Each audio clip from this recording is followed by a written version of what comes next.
সকালে ঘুম থেকে উঠতে দেরি হয়ে গেলে খুবই কম সময়ের মধ্যে সহজভাবে এই টিফিনটা বানিয়ে দিতে পারো সকালের ব্রেকফাস্টে অথবা বাচ্চাদের স্কুলের টিফিনে। তো হ্যালো এভরিওয়ান, সবাই কেমন আছো? আমি টুম্পা। আজকে তোমাদেরকে দারুণ হেলদি টেস্টি একটা টিফিন তৈরি করে দেখাবো। আশা করছি আমার আজকের রেসিপিটা সবারই অনেক অনেক বেশি ভালো লাগবে। তো যদি একটু ভালো লেগে থাকে তাহলে বলছি প্লিজ একটা লাইক করে দিও আর আমার চ্যানেলটাকে সাবস্ক্রাইব করে দিও।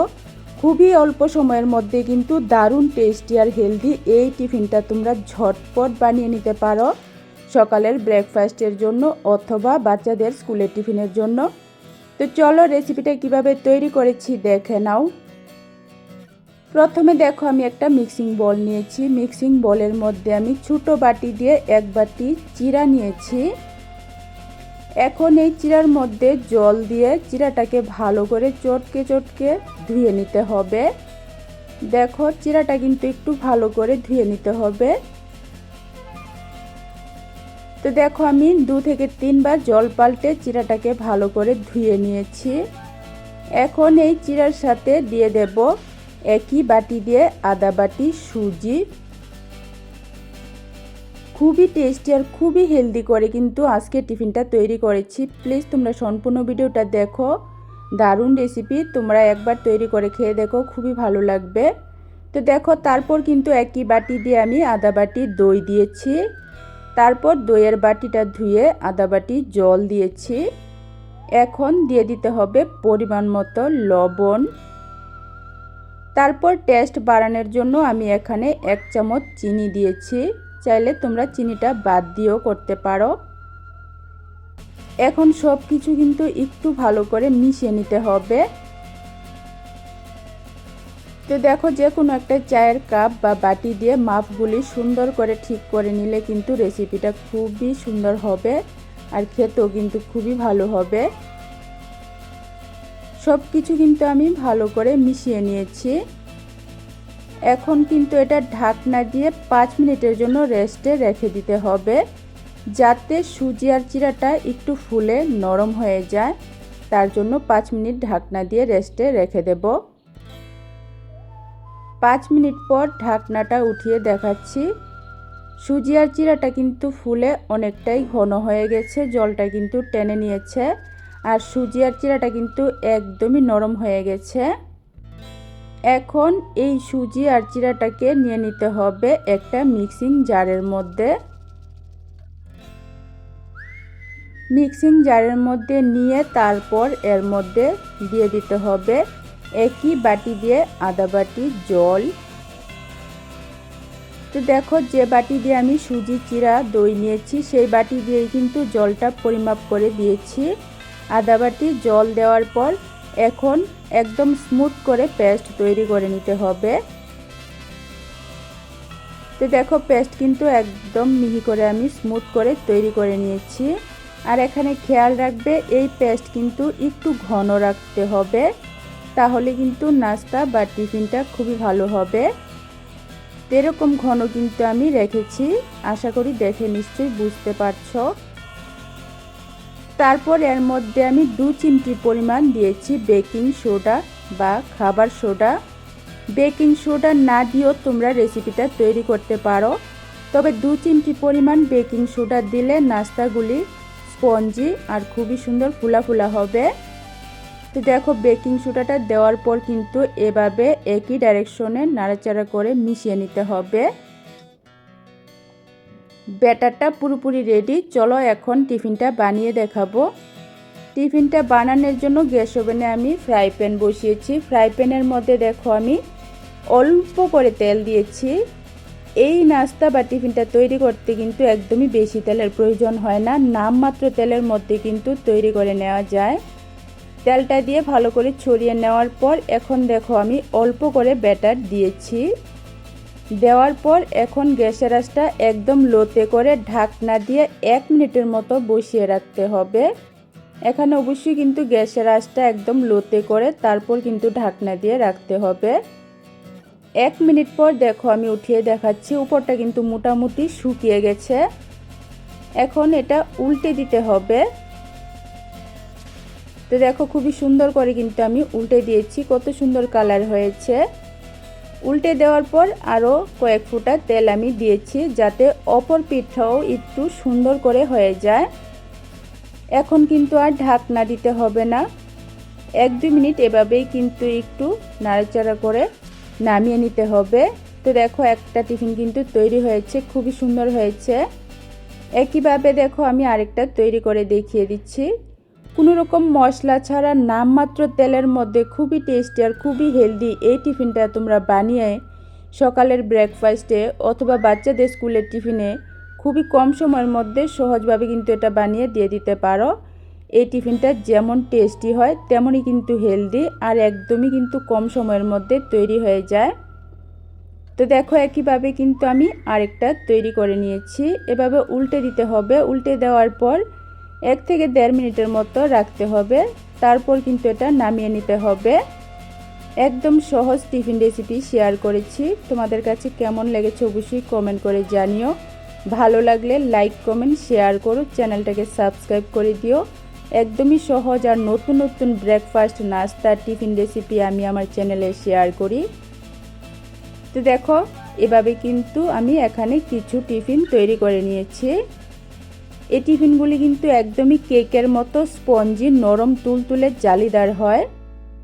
দেখতে দেখো কত সুন্দর হয়েছে, একদমই কিন্তু প্যানকেকের মতো, কোনো রকম ডিম ছাড়াই কিন্তু প্যানকেক তৈরি করে দেখিয়েছি। তোমরা চাইলে কিন্তু এটা বেশি মিষ্টি দিয়েও তৈরি করতে পারো, আর আমার মতো তৈরি করলে কিন্তু টমেটো সস অথবা টমেটো চাটনির সাথে পরিবেশন করতে পারো, খুবই ভালো লাগে খেতে। তো একটা আমি তোমাদেরকে ভেঙেও দেখিয়ে দিচ্ছি, দেখো একদমই তুলতুলে নরম। তো আবারও আরেকটা নতুন রেসিপি নিয়ে আসবো, ততক্ষণের জন্য তোমরা সবাই ভালো থেকো, সুস্থ থেকো। আজকের জন্য টাটা। প্রচণ্ড গরমে যারা তেল মশলা ছাড়া খাবার খেতে পছন্দ করেন সুস্থ থাকার জন্য, তাদের জন্য হেভি টেস্টি আর হেলদি ব্রেকফাস্ট আজকে আমি তৈরি করেছি। তো হ্যালো এভরিওয়ান, সবাই কেমন আছো? আমি টুম্পা, আজকে তোমাদেরকে দারুণ একটা ব্রেকফাস্ট তৈরি করে দেখাবো। আশা করছি আমার আজকের রেসিপিটা সবারই খুব বেশি ভালো লাগবে। তো যদি একটু ভালো লেগে থাকে তাহলে বলছি প্লিজ একটা লাইক করে দিও আর আমার চ্যানেলটাকে সাবস্ক্রাইব করে দিও। সকাল বিকালের জল খাবারের চাইলে কিন্তু বাচ্চাদের টিফিনও এই রেসিপিটা তোমরা তৈরি করে দিতে পারো। একদমই কম সময়ের মধ্যে সহজভাবে কিন্তু তৈরি করে নেওয়া যায়। রেসিপিটা দেখার পর একবার অবশ্যই আমার মতো করে তৈরি করে খেয়ে দেখো, ভীষণ ভালো লাগে খেতে। তো চলো রেসিপিটা কিভাবে তৈরি করেছি দেখে নাও। প্রথমে আমি একটা চাটনি তৈরি করব। চাটনির জন্য মিক্সিং জারের মধ্যে আমি 2টা টমেটো টুকরা করে কেটে দিয়েছি, তার সাথে দিয়েছি 2টা শুকনো লঙ্কা, 4 থেকে 5 কোয়া দিয়েছি রসুন। সুন্দর কালারের জন্য আমি এখানে আধা চামচ কাশ্মীরের লঙ্কার গুঁড়া দিয়েছি, তারপর পরিমাণ মতো দিয়েছি লবণ। এখন অল্প করে একটু জল দিয়ে সব কিছু একটু ভালো করে পেস্ট করে নিতে হবে। তো দেখো চাটনির উপকরণগুলি আমি এরকম ভালো করে পেস্ট করে নিয়েছি। তারপর গ্যাস ওভেনে আমি একটা ফ্রাই প্যান বসিয়ে আধা চামচ, মাত্র চাটনির জন্য এখানে আধা চামচ তেল দিয়েছি। তেলের মধ্যে দিয়েছি গোটা জিরা আর দিয়েছি গোটা সরিষা। কয়েক সেকেন্ডের জন্য এই জিরা আর সরিষাটাকে একটু ভেজে নিতে হবে। জিরা আর সরিষাটা একটু ভালো করে ভেজে নেওয়ার পর এখন যে চাটনির উপকরণগুলি পেস্ট করে রেখেছিলাম সেই পেস্টটা আমি দিয়েছি। দেওয়ার পর মিডিয়াম আঁচে 4 থেকে 5 মিনিট জাল করে নিতে হবে। একদমই কম সময়ের মধ্যে কিন্তু এই দুর্দান্ত টেস্টের চাটনিটা তৈরি হয়ে যায়। এই চাটনিটা কিন্তু রুটি, পরোটা, ইডলি, দোসা, পকোড়া সব কিছুর সাথে কিন্তু খেতে পারো, ভীষণ ভালো লাগে। তো দেখো আমি 4-5 মিনিট জাল করে চাটনিটা রেডি করে নিয়েছি। এখন আমি নাস্তাটা তোমাদেরকে তৈরি করে দেখাবো। কোনো রকম তেল মশলা ছাড়াই একদম কম সময়ের মধ্যে সহজভাবে কিন্তু এই নাস্তাটা তৈরি হয়। তার জন্য দেখো মিক্সিং বোলের মধ্যে আমি ছোট বাটি দিয়ে 2 বাটি চালের গুঁড়া নিয়েছি। এখন এই চালের গুঁড়ার মধ্যে দিয়ে দিতে হবে পরিমাণ মতো লবণ। লবণটাকে দিয়ে একটু ভালো করে মিশিয়ে নিতে হবে। সত্যি বলছি এভাবে এই নাস্তাটা একবার তৈরি করে খেয়ে দেখো, ভীষণ ভালো হয় খেতে। তো দেখো আমি মিশিয়ে নেওয়ার পর এখন নিয়েছি আমি গরম জল। অল্প করে গরম জল দিয়ে এই চালের গুঁড়াটাকে ভালো করে কিন্তু মেশাতে হবে। প্রথমে আমি অল্প জল দিয়েছি, দেওয়ার পর একটু মিশিয়ে নিতে হবে। তো দেখো এখানে কিন্তু গরম জল দিয়েই কিন্তু ব্যাটারটা তৈরি করতে হবে। গরম জল দিয়ে তৈরি করলে কিন্তু নাস্তা বা টিফিনটা বেশি ভালো হয়। তো দেখো আমি কিন্তু একটু ভালো করে এভাবে, যেহেতু এটা গরম, হাত দিয়ে ধরা যাবে না, চামচ দিয়ে ভালো করে কিন্তু দেখো চালের গুঁড়ার সাথে জলটা মিশিয়ে নিয়েছি। তারপর আবারও আমি এর মধ্যে জল দিয়েছি, গরম জল দেওয়ার পর এখন কিন্তু ভালো করে মিশিয়ে চিতই পিঠার ব্যাটারের মতো কিন্তু একটু ঘন করে একটা ব্যাটার তৈরি করতে হবে। একদমই অল্প সময়ের মধ্যে এই নাস্তা বা টিফিনটা তৈরি হয়। খেতে কিন্তু সত্যি বলছি খুবই দারুণ লাগে। আমি যে চাটনিটা তৈরি করেছি তার সাথে কিন্তু এই নাস্তা বা টিফিনটা পরিবেশন করেছিলাম, খেয়ে কিন্তু সবাই খুব বেশি পছন্দ করেছিল। তোমরা চাইলে কিন্তু চিকেন কষা, আলুর দম অথবা যে কোনো সবজির সাথেও পরিবেশন করতে পারো, খুবই ভালো লাগে খেতে। তো দেখো এরকম অল্প অল্প করে জল দিয়ে আমি কিন্তু ঘন করে এই ব্যাটারটা তৈরি করে নিয়েছি। ব্যাটারটা কিন্তু ভালো করে মিশিয়ে একদম স্মুথ করে তৈরি করতে হবে। এখানে অল্প অল্প করে জল দিয়ে ভালো করে কিন্তু এরকম স্মুথ করে ব্যাটারটা আমি তৈরি করে নিয়েছি। দেখে নিশ্চয়ই বুঝতে পারছো ব্যাটারটা কীরকম ঘন তৈরি করেছি। এখন এটা সাইডে রেখে দিচ্ছি। তারপর আমি একটা বাটির মধ্যে নিয়েছি একটা ডিম। ডিমটাকে একটু ভালো করে ফেটিয়ে নিতে হবে। এখানে ডিম যদি তোমাদের ছোটো হয় তাহলে কিন্তু 2টা ডিম দিতে পারো। আমার ডিমটা বড়ই ছিল, তার জন্য আমি একটা ডিমই নিয়েছি। আর যে পরিমাণ চালের গুঁড়া নিয়েছি একটা ডিম দিয়েই কিন্তু পারফেক্ট নাস্তাগুলি তৈরি হয়েছিল। তো ডিমটা আমি ভালো করে মিশিয়ে নেওয়ার পর এখন ডিমের মিশ্রণটা চালের গুঁড়ার ব্যাটারের মধ্যে দিয়ে দিয়েছি। দেওয়ার পর এখন কিন্তু ভালো করে মেশাতে হবে। প্রচণ্ড গরমে বেশিরভাগ মানুষই কিন্তু তেল মশলা ছাড়া বা কম তেলের খাবার খেতে পছন্দ করেন। আমি কিন্তু আজকে এই নাস্তাটা একদমই তেল ছাড়া তৈরি করেছি। শুধু চাটনির জন্য আমি আধা চামচ তেল দিয়েছিলাম। এই নাস্তাগুলি তৈরি করতে কিন্তু কোনো রকম তেল বাটার ঘি আমি দেব না। তো দেখো ডিমটা আমি মিশিয়ে নিয়েছি। ব্যাটারটা কিন্তু এখনও ঘন রয়েছে। এই ব্যাটারটা কিন্তু দুধের মতো পাতলা করে তৈরি করতে হবে। তার জন্য দেখো আমি 4 কাপের আরও 1 কাপ জল দিয়েছি। এখানে খেয়াল রাখবে ব্যাটারটা কিন্তু একদমই পাতলা, দুধের মতো পাতলা কিন্তু তৈরি করতে হবে, তাহলেই কিন্তু ভালো হবে রেসিপিটা। তো দেখো এরকম পাতলা করে কিন্তু ব্যাটারটা তৈরি করে নিয়েছি। আশা করি দেখে নিশ্চয়ই বুঝতে পারছো একদমই পাতলা ব্যাটার তৈরি হয়েছে। চলো এখন আমি তোমাদেরকে বানিয়ে দেখাবো। বানানোর জন্য দেখো গ্যাসে ওভেনে ফ্রাই প্যান বসিয়েছি। ফ্রাই প্যানের মধ্যে আমি তেল বাটার ঘি কিছুই দেইনি। খেয়াল রাখবে ফ্রাই প্যানটা কিন্তু ভালো করে গরম করতে হবে। ভালো করে গরম হয়ে যাওয়ার পর কিন্তু ব্যাটারটা দিতে হবে। তো দেখো আমি 1 হাতা ব্যাটার দিয়ে একটু ঘুরিয়ে ছড়িয়ে দিয়েছি। দেওয়ার পর আমি আধা মিনিটের জন্য গ্যাসটা হাইতে রেখে বসিয়ে রেখেছিলাম। গ্যাসের আঁচটা কিন্তু কোনোভাবেই কমানো যাবে না, মিডিয়াম টু হাইয়ের মাঝখানে রাখতে হবে। তারপর আধা মিনিট থেকে 1 মিনিট পর দেখো আমি সুন্দর নাস্তাটা তৈরি করে নিয়েছি। একইভাবে দেখো আমি আরেক হাতা দিয়েছি। দেওয়ার পর কিন্তু প্যানটা ধরে এভাবে একটু ঘুরিয়ে ছড়িয়ে দিয়েছি। এখানে শুধু 2টা জিনিস খেয়াল রাখবে, গ্যাসের আঁচটা কিন্তু মিডিয়াম থেকে হাইতে রাখতে হবে। আর প্যানটা কিন্তু ভালো করে গরম করে তারপর কিন্তু ব্যাটারটা দিতে হবে। দেওয়ার পর আধা মিনিট থেকে 1 মিনিটের মধ্যেই কিন্তু দেখবে উপরটা পুরোপুরি শুকিয়ে যাবে। তারপর কিন্তু খুবই সুন্দর করে উঠে আসে, এভাবে উঠিয়ে নিতে হবে। তো দেখো কত সুন্দর আজকে আমি খোলা জালি পিঠা তৈরি করেছি। এই পিঠাগুলি কিন্তু মাটির খোলাতে তৈরি করা হয়। আজকে আমি ননস্টিকের ফ্রাই প্যানের মধ্যে তৈরি করে দেখিয়েছি। খুবই সুন্দর হয়েছিল আর খেতেও কিন্তু ভীষণ ভালো হয়েছিল। তো দেখো একইভাবে কিন্তু আমি প্রত্যেকটা খোলা জালি পিঠা তৈরি করে নিচ্ছি। একদমই কিন্তু বেশি সময় লাগে না। প্রত্যেকটা পিঠা তৈরি হতে আধা মিনিট থেকে 1 মিনিটের মতো সময় লাগে। এভাবে কিন্তু তৈরি করতে খুবই ভালো লাগে। আর পিঠাগুলি দেখো কত সুন্দর জালিদার হয়েছে। এরকম জালিদার পিঠাগুলি তৈরি করতে চাইলে কিন্তু খেয়াল রাখবে প্যানটা কিন্তু ভালো করে গরম করে তারপর কিন্তু ব্যাটারটা দেবে। দেওয়ার পর ছড়িয়ে দিয়ে গ্যাসটা বাড়িয়ে তারপর কিন্তু 1 মিনিটের মতো বসিয়ে রাখলে দেখবে খুবই সুন্দর নাস্তাটা জালিদার হয়েছে। এভাবে কিন্তু আজকে আমি খুবই টেস্টি আর খুবই মজার এই খোলা জালি পিঠাগুলি তৈরি করে নিয়েছি। তোমাদের কাছে রেসিপিটা কেমন লেগেছে অবশ্যই কিন্তু কমেন্ট করে জানিও। ভালো লাগলে কিন্তু লাইক কমেন্ট শেয়ার করো, চ্যানেলটাকে সাবস্ক্রাইব করে দিও। আর একবারের জন্য হলো আমার মতো করে এই খোলা জালি পিঠাটা তৈরি করে খেয়ে দেখো। তো দেখো প্রত্যেকটা পিঠা কত সুন্দর হয়েছে। আমি যে পরিমাণ চালের গুঁড়া আর ডিম নিয়েছি তাতে কিন্তু আমার 15টার মতো এখানে খোলাজালি পিঠা তৈরি হয়েছে। সবারই কিন্তু ভীষণ ভালো লেগেছিল এই পিঠাগুলি। আর এই পিঠাগুলি কিন্তু একদমই তুলতুলে নরম, ধরা মাত্রই কিন্তু ছিঁড়ে যায়। দেখো কত সুন্দর ছিদ্রযুক্ত জালিদার হয়েছে। দেখতে যেমন সুন্দর হয়েছে, খেতেও কিন্তু সত্যি দারুণ হয়েছিল। তো দেখো ধরা মাত্রই কিন্তু ছিঁড়ে আসে। তো আবারও আরেকটা নতুন রেসিপি নিয়ে আসবো আজকের জন্য। টাটা। এত টেস্টি আর সুস্বাদু দই মাত্র 10 মিনিটেই কিন্তু ঘরে তৈরি করে নেওয়া যায়। আর গ্যারান্টি দিয়ে বলছি, এভাবে যদি দইটা বানানো শিখে যাও তাহলে কিন্তু আর বাজার থেকে কিনে খেতেই হবে না।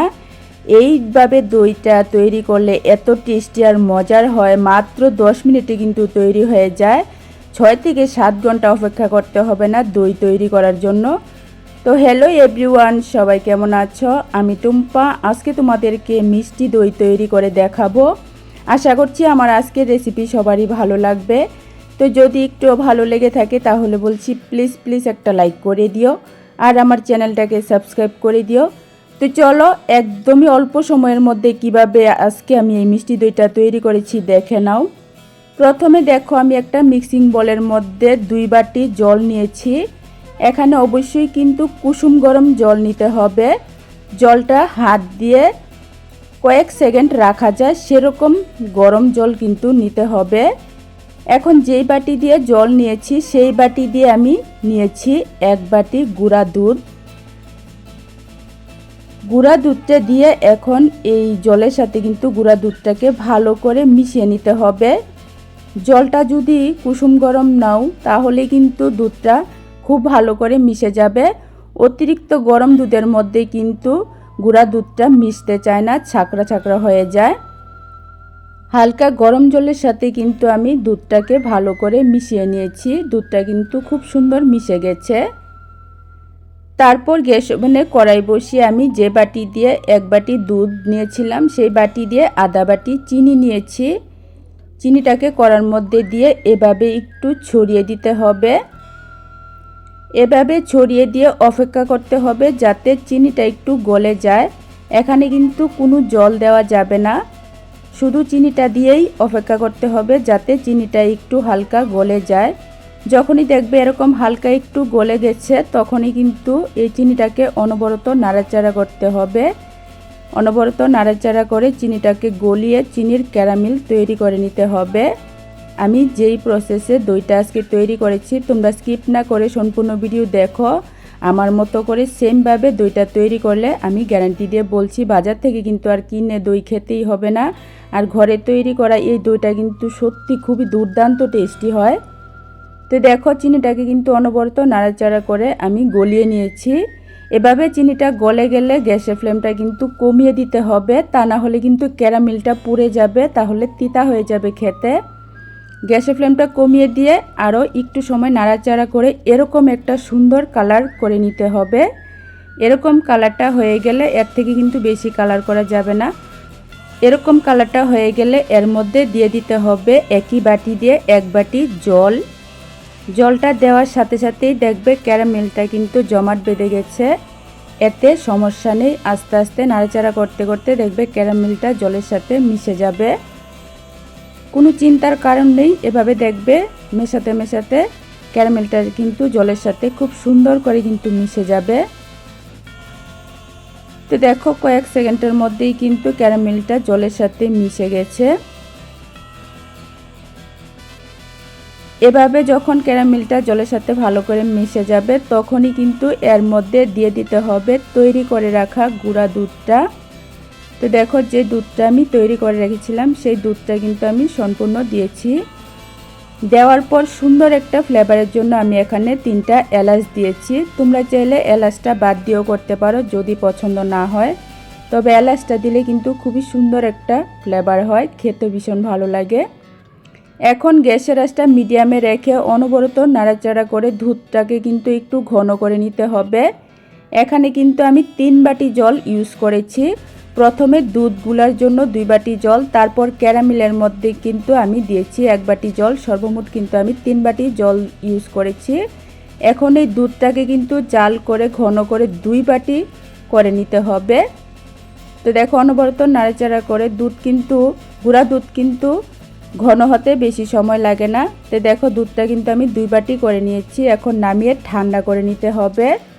অন্যদিকে আমি একটা ছাকনার মধ্যে 3 চামচ দই রেখেছিলাম যাতে জলটা একটু ভালো করে ঝরে যায়।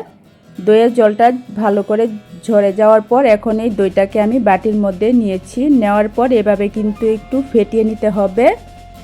এখানে এই দইটা কিন্তু একটু ভালো করে ফেটিয়ে নিতে হবে। 2 থেকে 3 চামচের মতো টক দই নিলেই কিন্তু হবে। তোমরা চাইলে কিন্তু মিষ্টি দই দিয়েও কিন্তু সেম কাজটা করতে পারো, তবে টক দই দিলে কিন্তু বেশি ভালো হয়।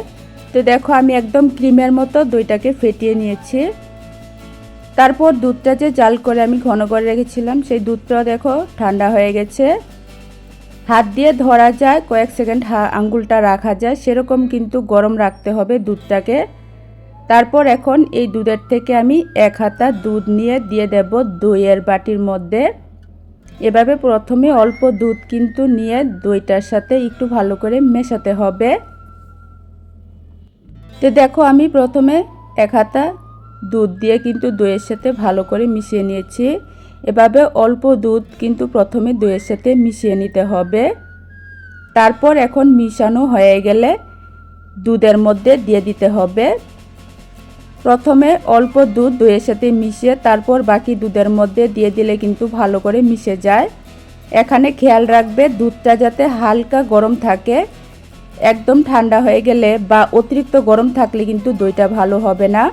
তো দেখো আমি দইটা দিয়ে ভালো করে মিশিয়ে নিয়েছি। আজকে আমি এই স্টিলের বাটির মধ্যে দইটা বসাবো। এখন এই স্টিলের বাটির মধ্যে আমি দুধটা ঢেলে নেব। তো স্টিলের বাটির মধ্যে দুধটা ঢেলে নেওয়ার পর আবারও একটু আমি ভালো করে মিশিয়ে নিচ্ছি। তো দেখো আমি কিন্তু ভালো করে মিশিয়ে নিয়েছি। তো দেখো ভালো করে কিন্তু ফেটিয়ে আমি মিশিয়ে নিয়েছি। দইয়ের বাটি কিন্তু রেডি। অন্যদিকে দেখো গ্যাস ওভেনে আমি কড়াইয়ের মধ্যে 1 গ্লাস জল দিয়েছি গরম হতে। এখন এই কড়াইয়ের উপর আমি একটা স্ট্যান্ড দিয়ে স্ট্যান্ডের উপর আমি দইয়ের বাটিটা বসিয়ে দেব। দেওয়ার পর প্রথমে দইয়ের বাটিটা একটা থালা দিয়ে ঢেকে দিতে হবে যাতে কোনোভাবেই বাতাস না বের হয়। তারপর এখন কড়াইটা কিন্তু একটা বড় থালা দিয়ে ঢেকে দিতে হবে যাতে ভাপটা বেরিয়ে না যায়, সেদিকে খেয়াল রাখতে হবে। এখন গ্যাসের আঁচটা মিডিয়ামে রেখে 10 থেকে 12 মিনিট ভাপিয়ে নিতে হবে। 10 থেকে 12 মিনিট পর দেখো আমি ঢাকনাটা উঠিয়ে দেখাচ্ছি। তো এখন কিন্তু খুবই গরম, একটু ঠান্ডা হয়ে গেলে আমি তোমাদেরকে দেখাবো। তো দেখো আমি ঠান্ডা করে নিয়েছি। এখন আমি ঢাকনা দিয়ে গ্যাসটা বন্ধ করে আমি ঠান্ডা করে নিয়েছি। এখন আমি ঢাকনাটা উঠিয়ে তোমাদেরকে দেখাচ্ছি। দেখো মাত্র 10 থেকে 12 মিনিট ভাপিয়ে নেওয়ার ফলে কিন্তু দইটা একদম সুন্দর করে কিন্তু বসে গেছে। এখন এই দইটাকে ফ্রিজে রেখে দিতে হবে 1 থেকে 1.5 ঘন্টার জন্য, কারণ মিষ্টি দই কিন্তু গরমের দিনে একটু ঠান্ডা খেতেই ভালো লাগে, আর ফ্রিজের মধ্যে রেখে দিলে কিন্তু পুরোপুরি সুন্দর করে সেট হয়ে যাবে, আর দইটা কিন্তু ঠান্ডা ঠান্ডা খেতেই বেশি ভালো লাগে। তো দেখো আমি 1 থেকে 1.5 ঘন্টার মতো আমি ডিপ ফ্রিজে রেখেছিলাম। দইটা কিন্তু একদম সুন্দর বসে গেছে, উল্টালেও কিন্তু পড়ে যাচ্ছে না। কত সুন্দর দই বসেছে দেখে নিশ্চয়ই বুঝতে পারছো। এখন আমি তোমাদেরকে চামচ দিয়ে কেটেও দেখিয়ে দিচ্ছি। দেখো মাত্র 10 মিনিট ভাপানোর ফলে কত সুন্দর দই তৈরি হয়েছে। এভাবে শুধু একবার আমার মতো করে দইটা বানিয়ে খেয়ে দেখো, আমি কথা দিচ্ছি অন্যভাবে কিন্তু আর দই বানাতেই চাইবে না, এভাবেই কিন্তু বারবার বানিয়ে খেতে মন চাইবে। এই দইটা কিন্তু সত্যি দারুণ দারুণ হয়। তো আজকে আমার এই দইয়ের রেসিপি তোমাদের কাছে কেমন লেগেছে অবশ্যই কমেন্ট করে জানিও। ভালো লাগলে লাইক কমেন্ট শেয়ার করো, চ্যানেলটাকে সাবস্ক্রাইব করে দিও। একদমই কিন্তু সুন্দর পারফেক্ট দই মাত্র 10 মিনিটে তৈরি হয়ে গেছে। দেখো কত সুন্দর হয়েছে, দেখেই কিন্তু জিভে জল চলে আসবে। তো আবারও আরেকটা নতুন রেসিপি নিয়ে আসবো। আজকের জন্য টাটা।